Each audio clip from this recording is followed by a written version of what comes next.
हो. माझी चटणी खाऊन बघा, परत परत तुमचे कॉल येतील मला. ओके. परत हे कढीपत्ता चटणी, कढीपत्ताची चटणी कढीपत्ता चटणी हे मी असं पहिल्यांदा ऐकला. आपण असं भाजीतलं काढून फेकतो ना, हा. कढीपत्ता घालतो पण काढून फेकतो, कोणी खात नाही जास्त हो. करून. पण हे आता चटणीमुळे सगळ्यांच्या शरीरात आहे. हे त्वचेला पण चांगलं आहे, कुठल्या पण रोगावर रामबाण उपाय आहे, हे चांगलं आहे ह्याच्याकडे. ओके. त्याच्यामध्ये घटक आहेत, तीळ आहे, शेंगदाणे आहे, खोबरं आहे.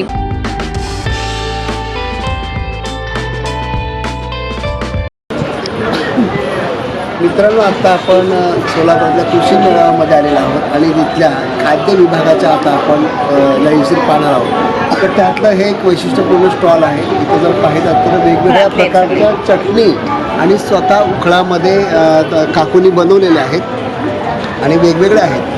तर याच्यामध्ये जास्त प्रसिद्ध असलेली सर्व चटण्या आहेत, पण त्यातली वेगळं पण दर्शवणारी एक कढीपत्त्याची चटणी एक वेगळं दिसते आणि अनेक प्रकारच्या चटण्या आहेत आणि स्वतः त्यांनी उखळामध्ये बनवलेल्या आहेत आणि मेथीपासून लाडू बनवलेले आहेत. तर ते पण फार पौष्टिक आहेत. तर आता सगळंच आपण जवळ पाहणार आहोत. आणि काकू, तुम्ही सांगा की याचं वैशिष्ट्य काय आहे आणि काय काय आहे आपल्यापासून तुम्ही हे सर्व स्वतः बनवता? माझं नाव श्रीदेवी सुभाष बिराजदार आहे.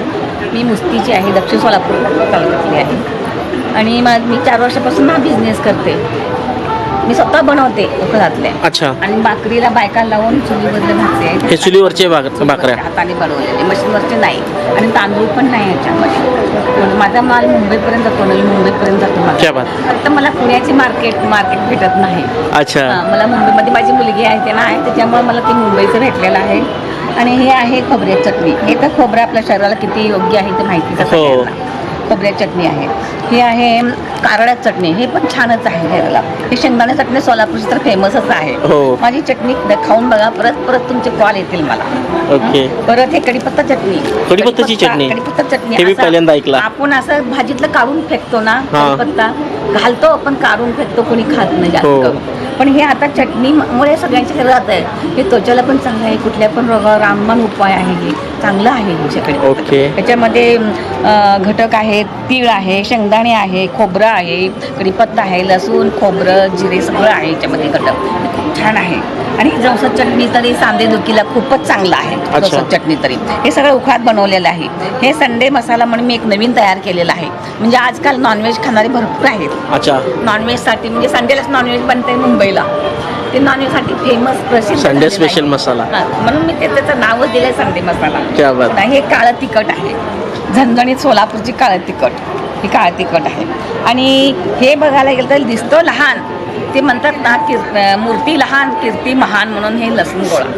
लसूण गोळा तिखट असेल का? तिखट नाही जास्त, मीडियम मध्ये आहे. पण याची चव खाल्ल्यानंतर तुम्हाला समजेल. आणि मेथीचे लाडू थंडीचे स्पेशल आहेत. अच्छा. तुम्ही थोडं खाऊन बघा तरी तुम्ही खाऊन थोडं.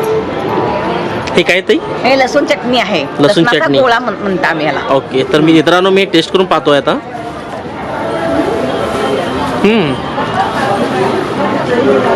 कसं आहे फ्लेवर? एकदम कधीच फेल जाणार नाही असं आहे ती चटणी. भाकरी 35 रुपये. आणि पुन्हा मेथीचे लाडू आहेत, थंडी स्पेशल